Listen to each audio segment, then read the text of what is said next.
muri bukayigiye ndababwira yuko ujya mu ale mukuraninda yuko atamisigaje bataramwica murabona yuko atani byaheze 2 semaines bari bamwisha niyo mpamvu rero iyo tumaze kubona bambwiye ati uru rubuga nzo ndabasangiza ukuri apana ibinyoma komisa ndabaheza na preuve ikintu cyose gishobora kuza kigamije guhungabanya umutekano w'u Burundi nagikorera kura ngo injo zose zibiri yatwaye Kongo atigeze atorwa ni crime diplomatique ni bwa bugwayi rero yavuga baguhitishijemo kudandaza kuyerereza magi Kampala no kurivra pizza i Bruxelles wowe wahita mwiki uri umunyarwanda kubwira ati ibi bintu si inimaginable sinumva neza yuko aya majambo ashobora gusohoka mu kanwa k'umukuru w'igihugu atari 2026 gushika lo 13 cya kudeta n'imigomo ko yaheze nta no kwezi yamaze mu Burundi bwafata ibihano nuno munsi ubu ari habona ibitoro n'ikinona n'ibintu ndabereke kubera iki we yariteze yuko ati bavuza bati babafashe ibihano yacyakora kujya kwa Nkurunziza yakoze uko Evariste kwakora ati majo twafata ibihano dopambane ubu nawe nari mu bihe by'iserumu iri serumu iracita atigeze yitegura ingene ashobora kwereka ibene yugo bingene bahangana n'igivuduka ry'iserumu acabwe tuvuga mukanda peut-être no munsi hari abanyarwanda bashaka kwihonosa basanga baramaze gufata intumbero atari basanga hari abandi batazi ivyo barimwo kandi umukuru w'igihugu wabo ariko arabatwara mu mahanga kubera burya mu kirundi bavuga ati umwero uvi bukuru gakwira hose iyo umurongozi wo kugwe bw'umukuru w'igihugu atanze akarero nkaka muto yabice bigenda gute ndasubiye kandi kubaramutsa aho muri hose bakunzi ba Simbizi wa Semavumba murazi ko nabemereye naho ibikorwa usanga rimwe bimbana byinshi basanga nari muri byinshi na kanya basanga kangoye juste pour penze ndiyeskiza rimwe ko burya ibintu mwe ni rimwe kuza bino biyago ndabibaha kenshi gashoboka nko nabibemereye mugabo munyihanganire aho muza mu barandonke hakanya naho kuko ibisi ibintu dukora turondera ivyunguka nkuko abandi babikora kuko ari nk'abandi bakubwira ngo barondera ama views nkuko abandi babikora ugasanga ku nyungizi canke ziriya zitanasobanutse asanga umuntu ari yadukije kuvuga ibintu mugabo jewe urubuga surtout ngaha kuri no channel ya Simbizi wa Semavumba nabemereye yuko ari ahantu nkeneye yuko nza ndabafasha kwandika histoire kuri Twitter dernièrement niho nabonye abantu bashoboye gupartager link yanje basaba yuko boyisinyara iveko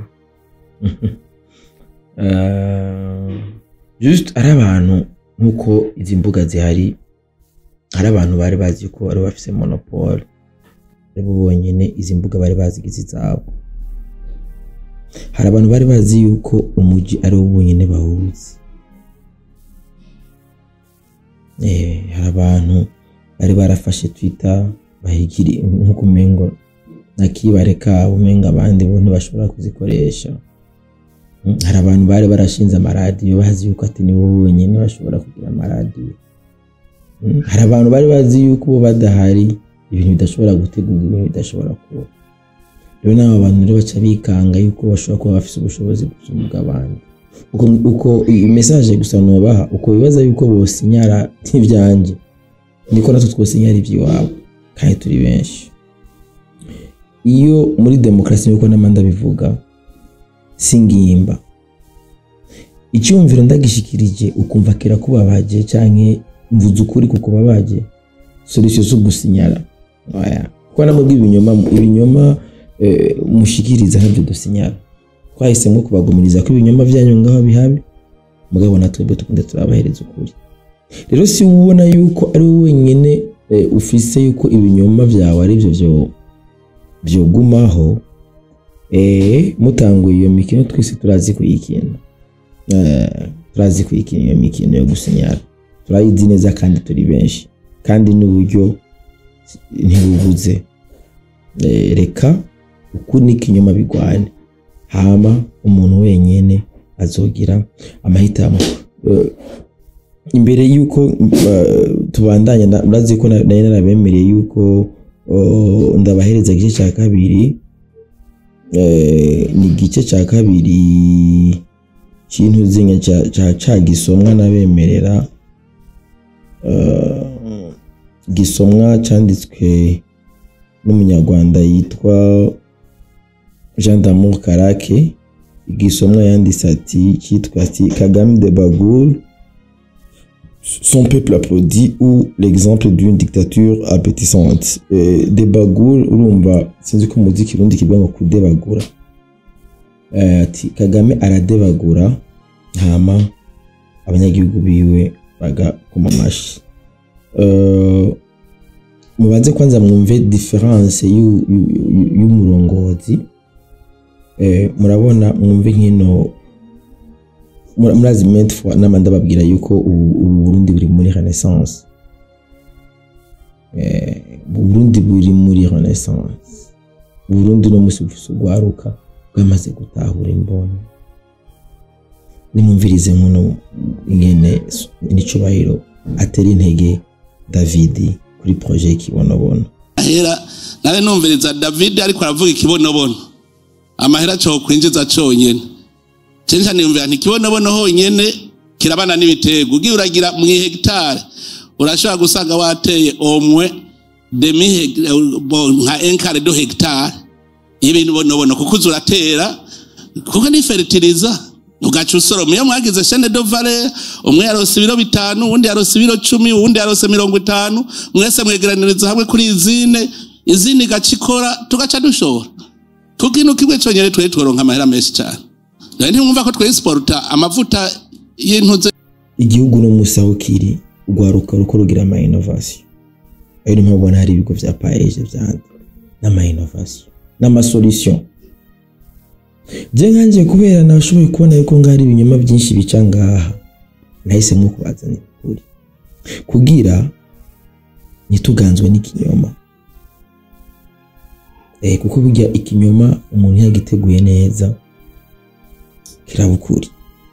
Niyo mpamvu rero naje navuze ati kuri zino mbuga hako tubona abantu bariko barakoresha ibinyoma, surtout ku nyungu zabo, surtout ku nyungu yo kubirondeza amafaranga. Ugasanga abantu bahembegwa mu gukwiragiza ibinyoma, kandi ibinyoma usanga biba bigamije guhungabanya abantu. Naciye mvuga nti reka je mpaguruke, bo bazokora ibinyoma mpangana n'ukuri. Murabona par exemple raba nka projet Kibonobono, namanda babwira ati hari abajene babibonye kare bamaze kuja muri cooperative Kibonobono, bamaze kwiyandikisha. Cooperative Kibonobono ikorera efo haruguru gato yo kwa Sioni, imbere y'ihoteli ya hoteli hari efo bayita Gutegamana yanje. Efo yaho Buja FM yaho rikorera kera yo haya ano bakorera ikano hari cooperative Kibonobono. Abantu biyandikisha ku 6,000 kugira baronke imbuto z'Ikibonobono. Ejo hirya yejo abantu bamaze kuja muri cooperative bazoba bari aba milliardaire bafite amafaranga menshi, kora batahuye karidiri itarabijamwo cyane. Wajanja hari ibintu bitangura abantu babikina ko muga mu nyuma bagiye kubimenya ati kumbe bya bintu yari diri. Pay attention, ndabe imiduga yose iri Bujumbura inywa produit yavuye mu Kibonobono amana mu mutafuka munaelewa. So hanini si ico nari nkeneye kuja ko cyane, juste nari kukumvisha example y'umuleader, umuleader nyawe azi ibibazo igihugu kiba gifise kandi agaca supportinga n'aba bariko barazana ama solution. Kuko hajya support ya mbere sinzi ko abantu bose bibuka mu jene twa Gasap, mwese muramuzi Gasap. Support ya mbere yahawe niko yagendera nk'icyo mukuru w'igihugu Petero Nkurunziza. Yaramugendeye ugatumba hari mutamungwa yagize ya Gasap FM yaterateranye mugabo cubona ubu yahageze. Uraba ama innovation ariko aragira yenda igitego yayo kuri Jerusalem, uraba ingene yashoye kwashira hotel imeze neza. Mugabo umenye yuko support ya mbere yahawe yari ko yashigikiwe na Ecoro mukuru w'igihugu.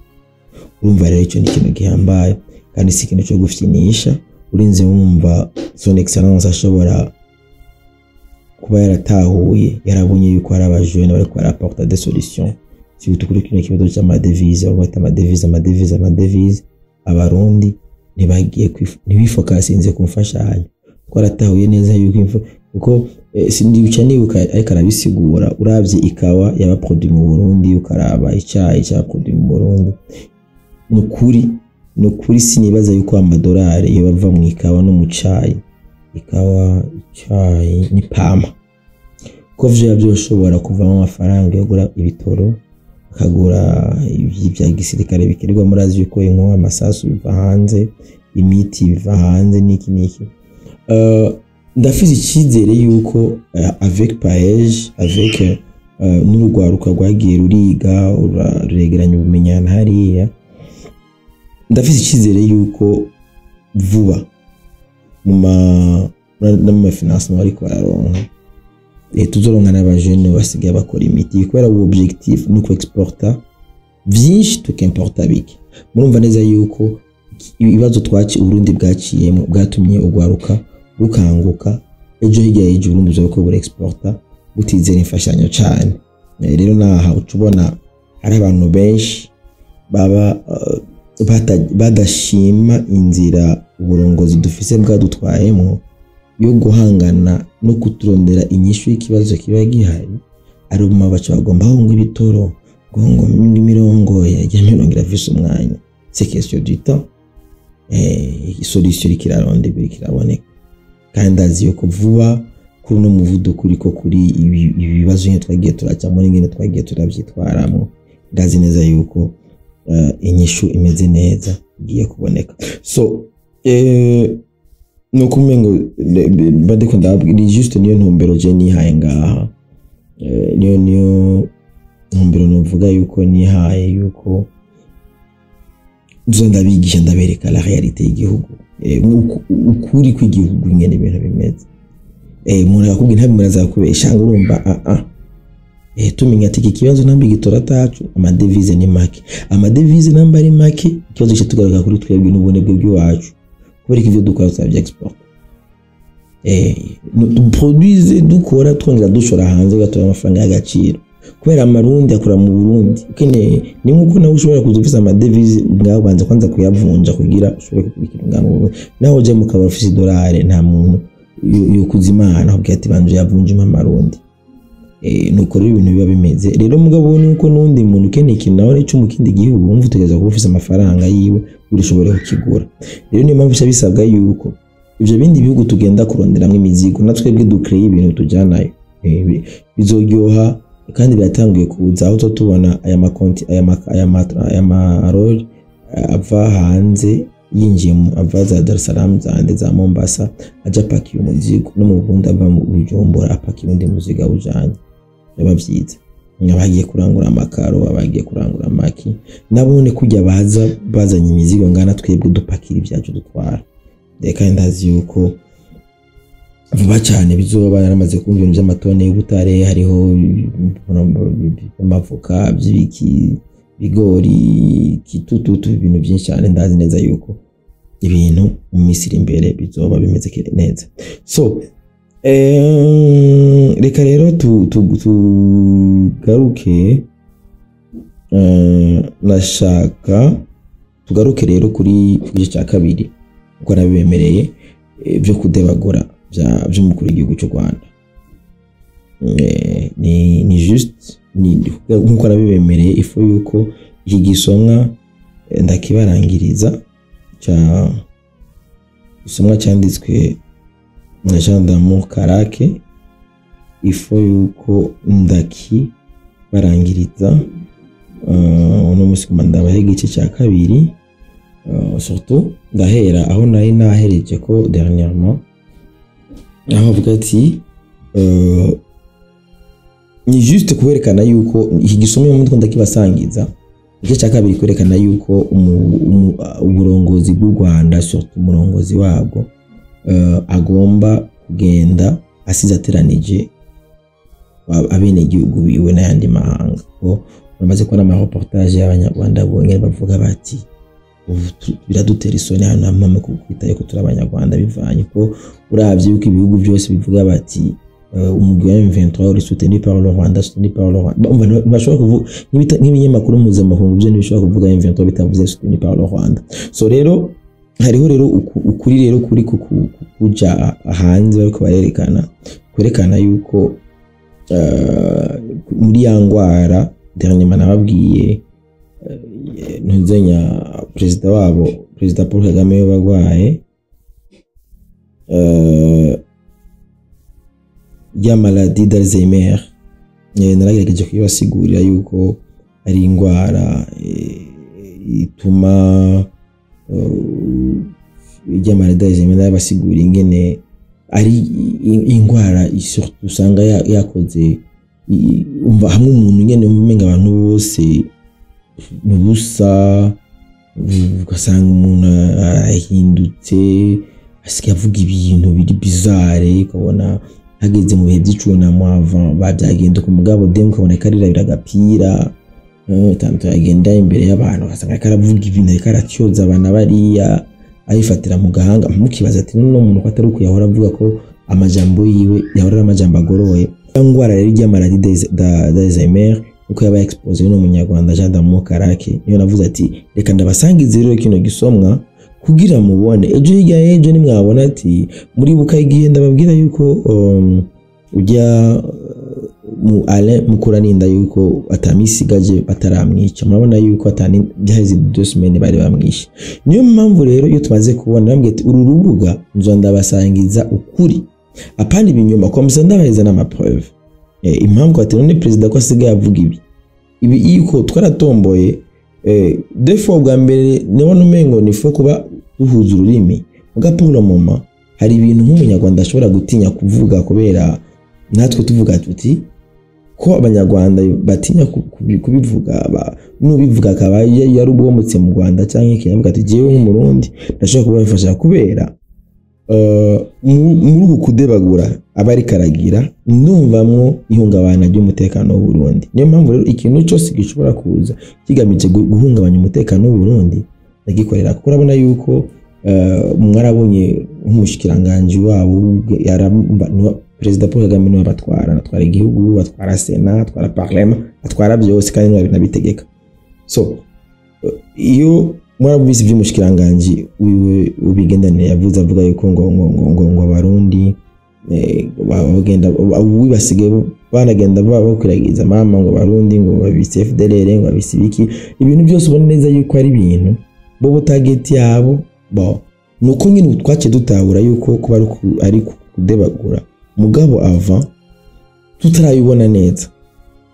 Urabona neza yuko hagize ubwa mbere urumva hagize abantu babikurikiza namwe uzanga bigize influence basanga n'umutekano urahungabanye kuko burya agatu gatoba matanika bakanini. Niyo mpamvu twace tuvuga uti reka duhaguruke ikinyoma twigarukirize hagufi kitara sasagaranye na nose batika tukizibirire hafi comme ça uyu wewe ko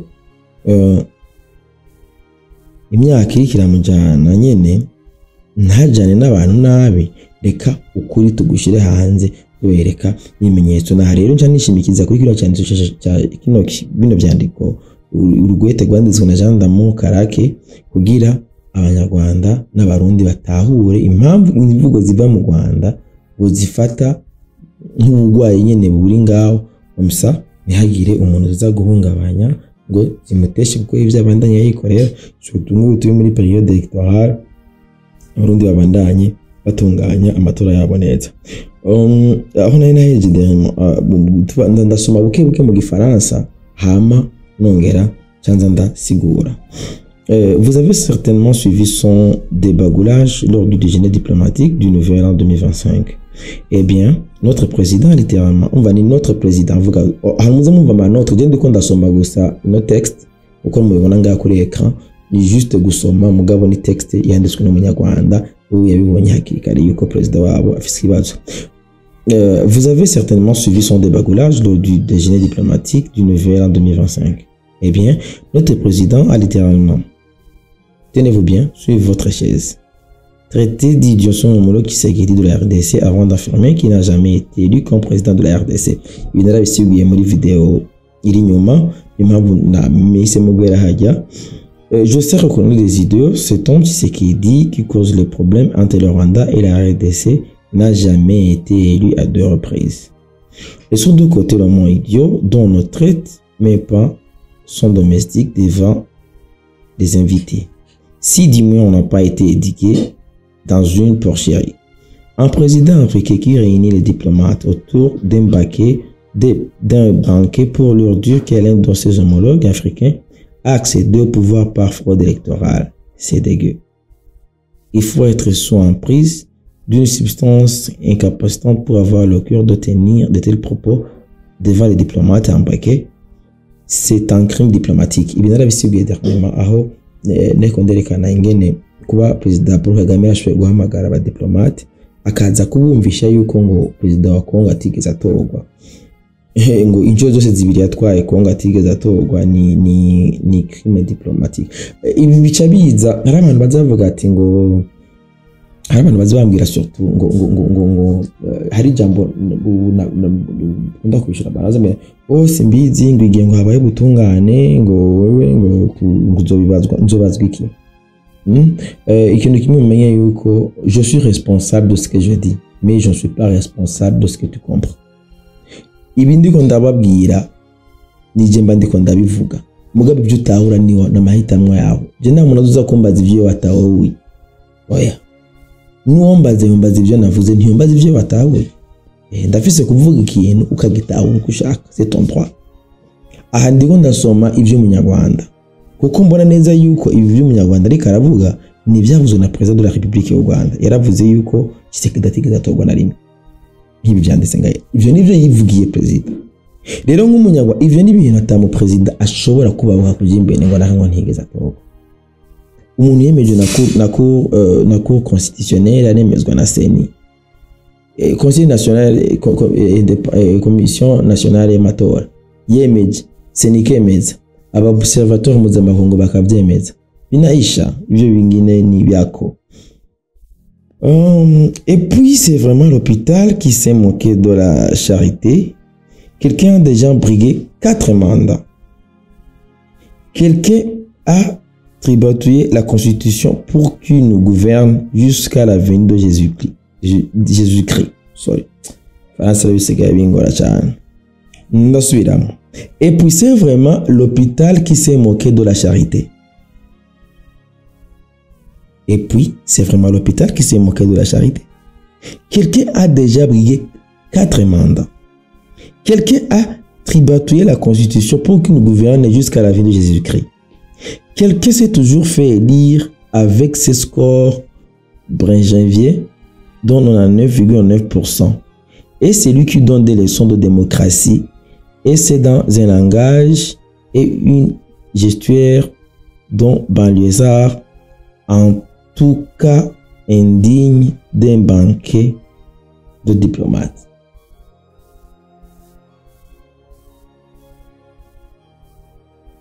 Ngerageje gusigura ibi uno munyarwanda Jean Damu Karake yanditse, namwe mugerageze kwibaza ko yavyanditse mu gifaransa kirimwe amajambo aremereye. Niyo mpamvu ngerageza kuzo ndabasigurira, niyo mpamvu bimwe biriko bingora no gusoma ugasanga nanje biko biramugabo mu ncamake. Muri no texte yose ikintu yagombye kuvuga niki, ariko aravuga yuko Tshisekedi atigeze atorwa. Ivyo bigaca bivugwa n'umuntu yamatorwa n'ibice 99 n'ibice 99 kwijana. Ivyo bigaca bivuga n'umuntu yahinduye ibwirizwa shingiro kugira azotware gushika Yesu agarutse. Ivyo byose igihe abigira kubera igihugu ciwe gifise imbibe, atamunajinjira atamuninjira souveraineté y'igihugu ciwe. abandi bari bafise ivyo buvuga, bari bafise ukuntu ibintu babibona, muga bahisemwo kunuma. Barabibonye suko batabibonye.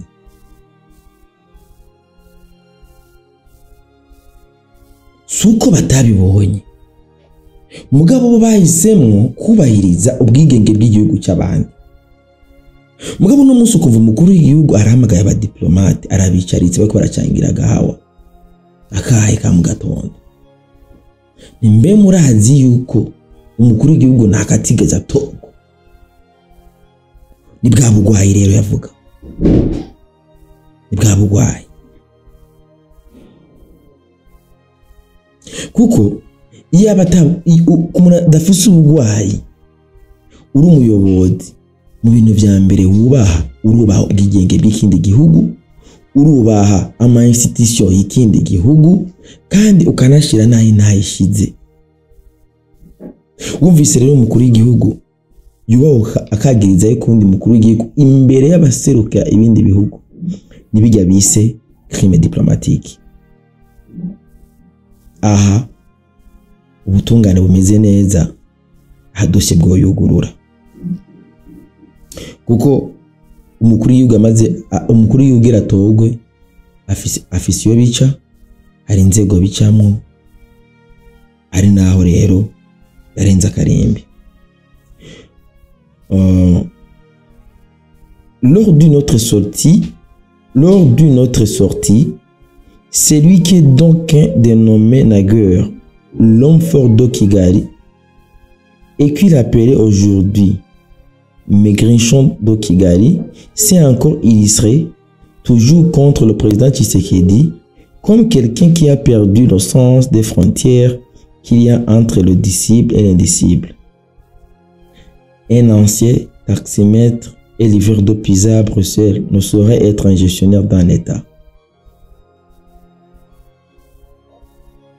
Aho hose ikaragerageza kwereka ingene umukuru w'igihugu cy'u Rwanda, umukuru w'igihugu wabo Paul Kagame yamaze yangwara, yamaze gutuma atakaza atakibawe, kuko umukuru w'igihugu ashobora kuza akinjira muri kahise k'umuntu. Ngo bigenda gute umuntu yari muri livre y'amapiza i Bruxelles yo mukuru w'igihugu? Buri muntu wese arafise kahise kiwe. Mwarabonye ku kinyamakuru Intumwa, mwarashoboye gukurikirana kahise ka Son Excellence Ndayishimiye, arakavuga buri muntu wese arafise, nta muntu atagira kahise. Rero destin umuntu ushobora kuyimenya, kandi ushobora gucira imanza umuntu ngo kubera ngo wa mbere ngo wakora ibi, ushobora gutwara igihugu. Ivyo niba binamuraba ko igihugu gitangwa n'abene igihugu, watowe igihugu bakakiguha nuko nyene. Wewe ko yarinze gufata umuheto akica abantu bakagira iki? Urazi intambara zo mu Rwanda zavutse 90 abantu zishe, gushika 90 u Rwanda cyari igihugu cy'amata n'ubuke, nta ntambara. Umuntu yarivira ino icyangugu akagenda hari azande hose akaherera, gushika hari za Rubavu zande hari hose yari yareze. Mugabo denku myaka 90 abantu barateye, abantu bagapfa bakica abantu, nta ntambara ibona badapfa. Naho mengo ari abantu bamwe mengo bobo ukwica kwabo kuri soft, nkuko mengo nkuko mubibona bamwe bari kuri kugira ikiriyo, abandi ntibagira ikiriyo. Mengo baraba ubwicanyi bo bakora bo mengo, kuko ushaka kuvuga ati ngo ndafashe umuheto ngo nagitoje umuheto ata muntu wishe, bibaho tegeza gufisa amaraso mu ntoke. Ugacume ngo ubwicanyi bo bakoze bo ubwicanyi bweranda. Mugabo usanga rero wewe undi wewe yidandariza udupiza twiwe akaza kaba umukuru w'igihugu atamarasa aba muri mu ntoke, ucuza kumucira urubanza kandi imbere y'abadiplomate.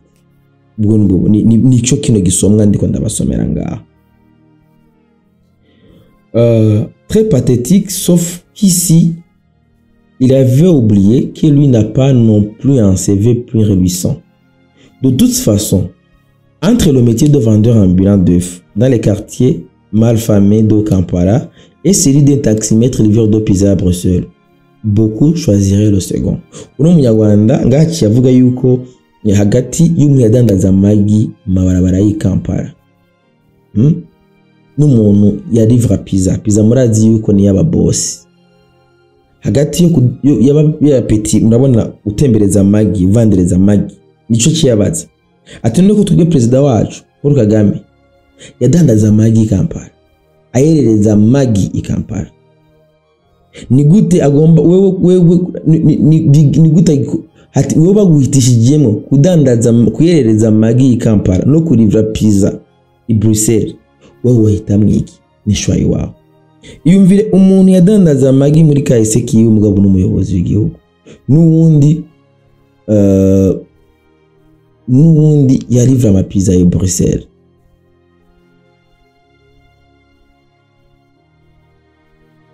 Sawa. Une autre fois, c'était dans un discours ouvert de ce qui s'appelle chez nous umushikirano. Genre, barafisi ibintu bita umushikirano babagira mu Rwanda. Soit un forum de haut niveau réunissant notamment les politiques et les administratifs de tous les échelons. Notre président a roulé dans la boue encore Félix Tshisekedi, mais cette fois-ci en jetant dans la même poubelle boueuse le président burundais Evariste Ndayishimiye. Ce sont des ballons remplis d'air. Ils sont vides. Il suffit d'une simple aiguille, le contenu s'évapore. Aha rero niho rero haca haza rero natwebwe abamesha tugasha duhaguruka. Jivye bakongomani bari muje ntavyo nzi. Mugabo trop c'est trop. Narababwiye neza yuko abanyarwanda bonyene nibo batwihamagariye. Uyu muntu avuga ati une autre fois, c'était dans un discours ouvert de ce qui s'appelle chez nous umushikirano. Igihe mu Rwanda bariko baragira ibintu bita umushikirano. Soit un forum de haut niveau réunissant notamment les politiques et les administratifs de tous les échelons. Umushikirano haba hari abanyepolitike tous les échelles, umva kuri niveau zose. Bakenguza amateka, bashinga amateka, umva n'abadepite, abasenateri, abaministre, abaguverineri, abaki no bakuru b'imidugudu n'abakuru b'imiryango bamwe batumiwe. Yubahutse aravuga ati ce sont des ballons remplis d'air. Umva n'ibipurizo niko yavuze. Il suffit d'un simple aiguille, le contenu s'évapore. Muravyibuka ivyo bintu bwiye Kagame yigeze kubivuga. Rero twebwe ntitwarindiriye, hariho ibintu bimwe bimwe iyo haje igitero ndanabibabwira. Iyo haje igitero ku Burundi kijambo ntibarinda kuntuma, ko ndazi neza yuko ni nkoho ivuga n'umunwa uravuga. Hari uco bitanga umunwa ngo avuga nabi n'umunwa nkoho. Bisigaye ko ari umuntu ashobora kuvuga ijambo ryica.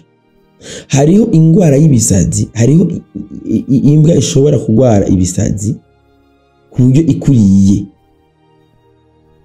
ucupfa kugwara ukagira ingorane, ukagira hari n'ibindi bintu, hari n'izindi nzoka zishobora kukurya bacupfa ubonyene n'akabuye ntigakire agapierre noir ikanga sumu.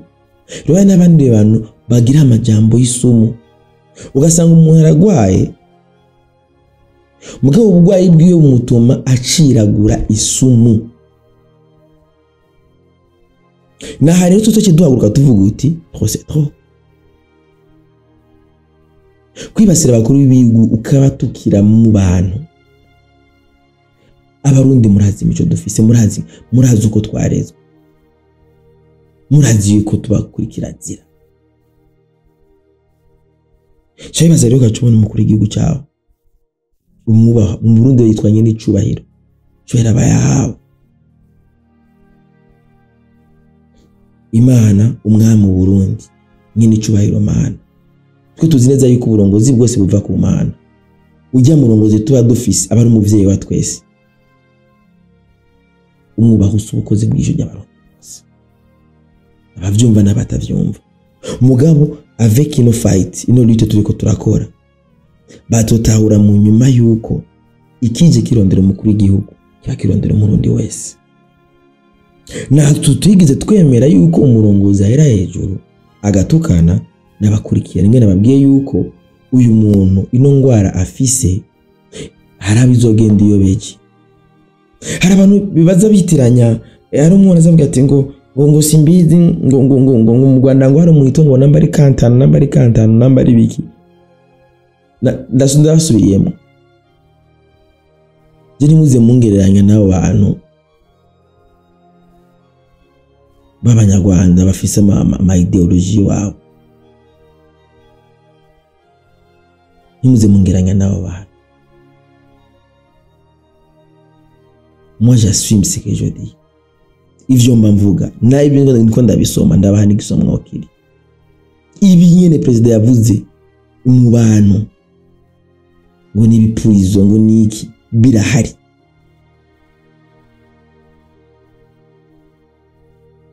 Bagacha bakoma amashi. Président de Bagoro. Et le peuple applaudit. Arade Bagoro ngene bakoma amashi. Unuburoza ari karabata. Nawe ucubona nabandi bose bacatabara kudebagura. Bavuga n'ibitavugwa. Bubahuka n'ibitubahuka. Uko umukuru w'igihugu ikindi gihugu murangana. Kora bitumwe n'umukuru w'igihugu yifitiye ibindi bibazo vyiwe. Ndabi ari karabajana.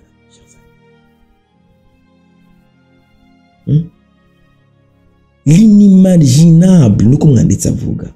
Je ne crois pas que des propos d'aussi bas étage puissent sortir de la bouche d'un chef d'État de santé mentale et verbale normale. Uno munyarwanda kubwira ati ibi bintu si inimaginable. Sinumva neza yuko aya majambo ashobora gusohoka mu kanwa k'umukuru w'igihugu afise ubwenge. Afise ubwenge. D'un chef d'État en état de santé mentale et verbale normale. Kuvuga santé mentale ninga et verbale ninga. Hariho imitekereze mentale et verbale normale. Nimviri iki mvuga iki yangwara. Ubonye kino kiyago cya kabiri aze kuraba icyambere niho parti ya mbere iri aho nsigura ijya ngwara maladie d'Alzheimer. Comme on le sait, après le énième épisode de la déstabilisation de la RDC par la énième des mouvements rebelles soutenus par notre pays, en l'occurrence du M23, l'Union européenne, les USA, le Canada, l'Angleterre, etc., ont coupé le cordon nourricier qui est lié au régime de Paul Kagame, un régime sanglant, sclérosé, indécrottable, putréfié.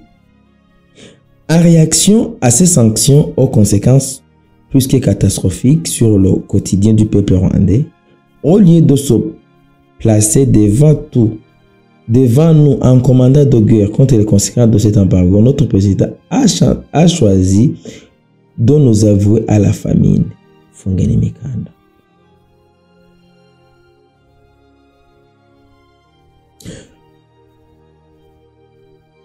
Avuze ati iki gisoma ndagisha muze muri somera jewe ndabasomera ashobora kubisoma kuko ndabisoma ntagize mizambushe ndabwira abinje kuko ndagisomera ngaho ndagisoma direct. Suvuga ngo ni ibintu ngo nateguye ni ibintu ndiko ndasoma direct mwihangana uko ndiko ndabisoma niyo mpamvu ndayibashirira ngaho ibyo nsomye nabi mu byisomere.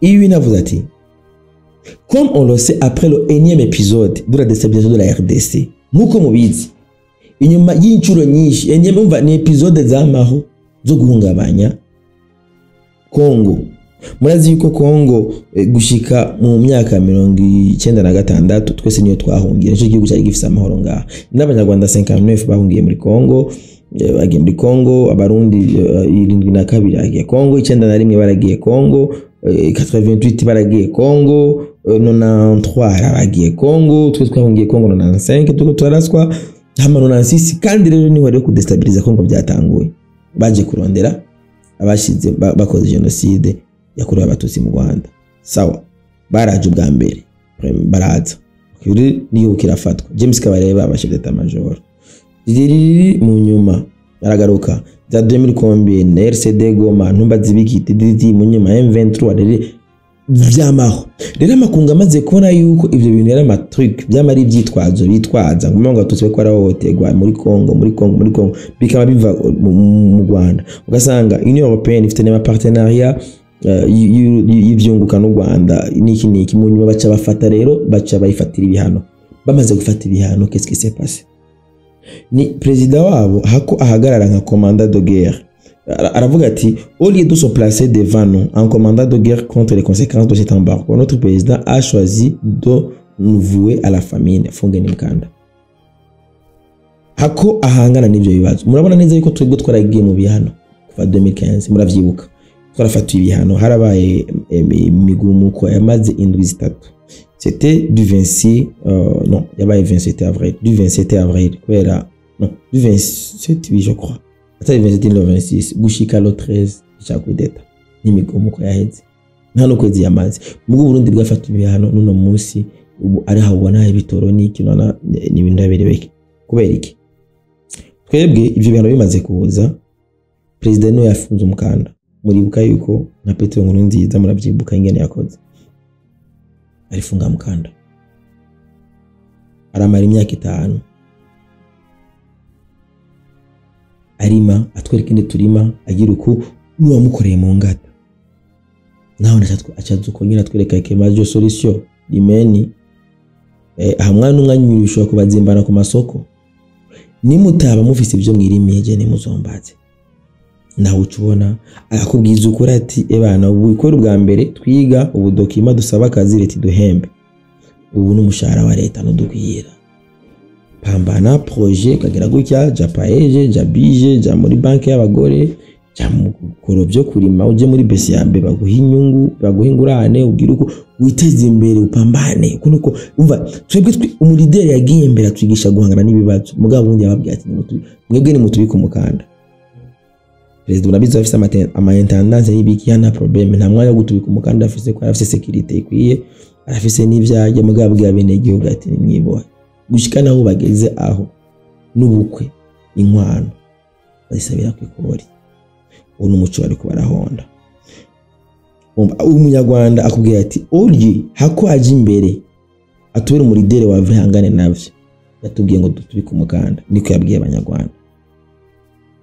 Cette expression kiswahili, son équivalent en français est serrer les ceintures. C'est une expression de désespoir. Un appel à la résignation, à l'austérité inactive, donc tout sauf une invention à l'effort, au travail pour la production, au retournement positif de la situation.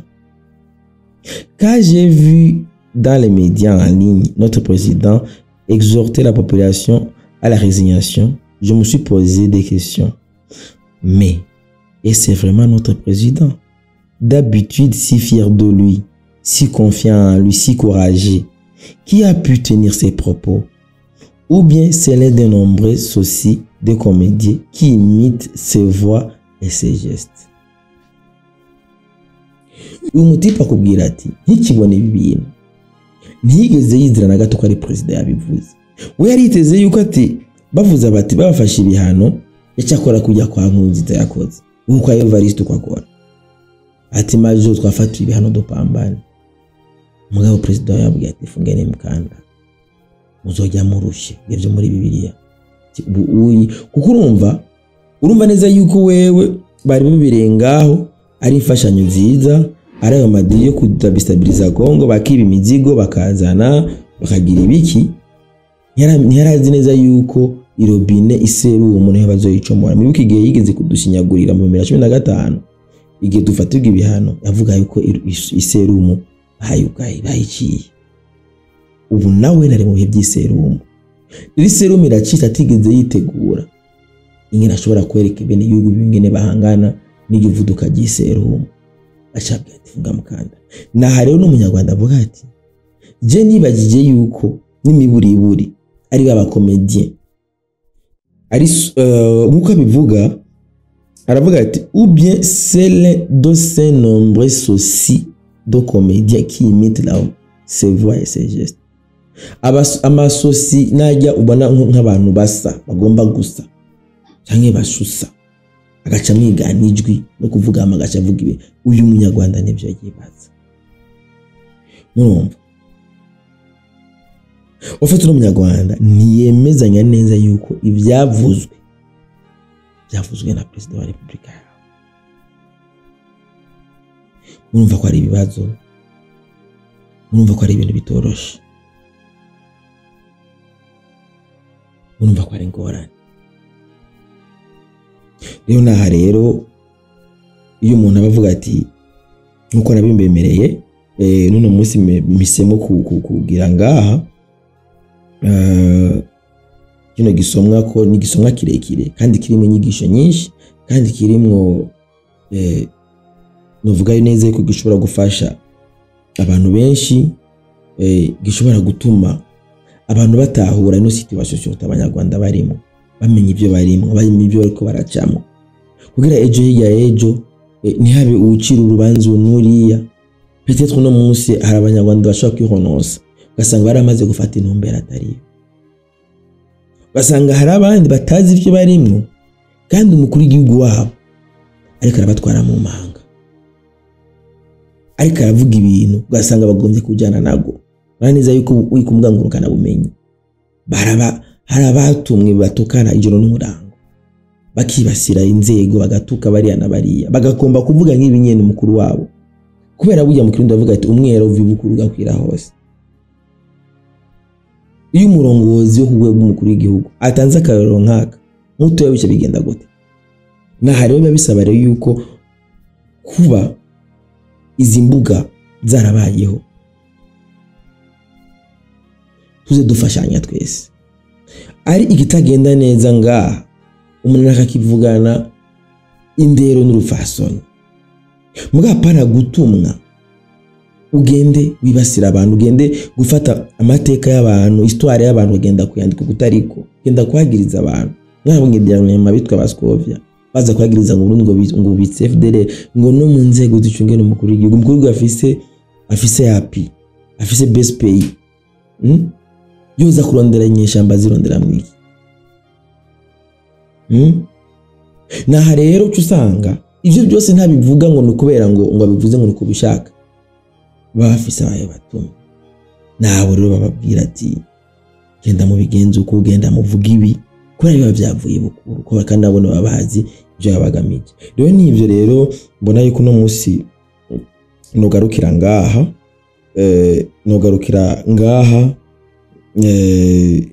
aha kuri no aha uvuga ati ou bien l'un de ces nombreux soucis des comédiens qui imitent ou bien c'est l'un de ces nombreux soucis bishoboka urumva birazwi neza ko Kagame arafise abantu basa se umva avuga ou bien c'est l'un de ces nombreux soucis umva Kagame burya arafise abasosi umva n'abantu kenshi abanyepolitiki usanga bakoresha kugira baje nko kumwica canke bamuronde bagasanga nibo batanga akavuga ati bamwishe nibo we yari panzira afise babihome biwe umva abantu bamaze gupanga abantu biwe rero umva n'ubu no munyarwanda we ntiyemezanya neza yuko amajambo Perezida wa Repubulika y'u Rwanda amaze imisi avuga mu bantu hehe ibyakora akabona aranditse ngo karira biragapira abandi bari mu cunamo bari nuko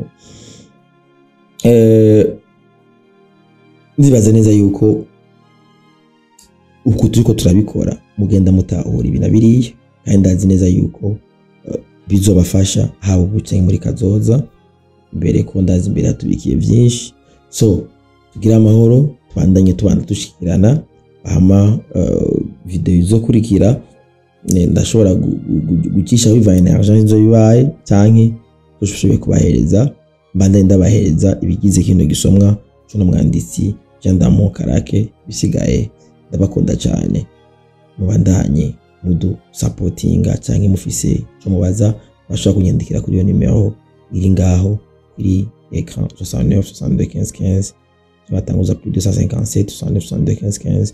Iyo nimero nkoresha hose na hose ari na support. Hari umuntu ashobora kuvuga ati simbize kandi guterere basugura amazi nayo mazi kubakoresha imantuze nka yose, hama ari za inoti, hama ari za bimikashi, hama ari za karavyo, yose nkoresha nimero imwe niyo nyene ni 69 62 15 15. Ko ndaza abantu benshi avuga bati simbizi kugira umudu update n'ingana ningo ko kenshi cyane usanga mfatiriwe no kwiruka n'ubuzima, kuko ahanje ngaha mbanje kubasangiza ibi Imana yampezagije kameza urubuga mukunda mukurikirana.